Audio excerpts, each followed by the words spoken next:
तस्मान्नर्हा वयं हन्तुं धार्तराष्ट्रान् स्वबान्धवान् स्वजनं हि कथं हत्वा సుఖినः స్యామ మాధవ. ఈ శ్లోకము భగవద్గీతలోని మొదటి అధ్యాయంలో 37వ శ్లోకం. ఈ శ్లోకంలో అర్జునుడు తీవ్రమైన మానసిక సంఘర్షణకు లోనయ్యాడు. కురుక్షేత్ర యుద్ధభూమిలో తన ఎదురుగా ఉన్నది శత్రువులు మాత్రమే కాదు, తన రక్త సంబంధీకులు, గురువులు మరియు స్నేహితులు అని గుర్తించినప్పుడు ఒక ధర్మబద్ధమైన వ్యక్తిగా అర్జునుడు ఈ ప్రశ్న వేశాడు.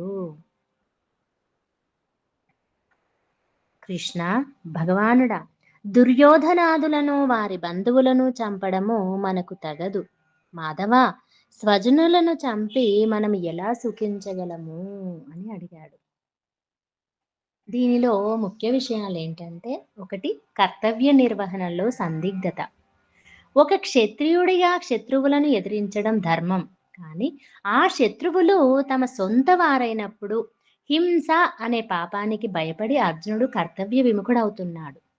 స్వజనం హి కథం హత్వా అంటే సొంత వారిని చంపి అన్నప్పుడు బంధు ప్రేమాతిశయం వల్ల కలిగే దుఃఖము ఇక్కడ స్పష్టంగా కనిపిస్తుంది.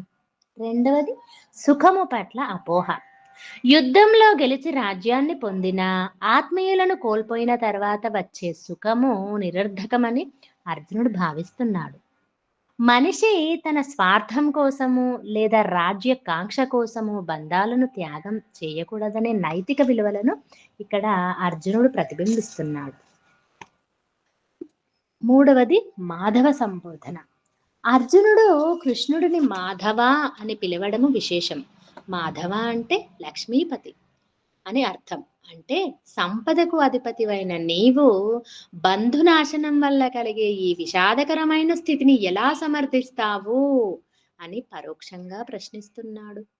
ఈ శ్లోకము మానవ సహజమైన బలహీనతను చూపిస్తుంది. జీవితంలో మనం తీసుకునే నిర్ణయాలు కేవలం లాభ నష్టాల మీద కాకుండా ధర్మము మరియు నైతికత మీద ఆధారపడి ఉండాలని ఇది సూచిస్తుంది.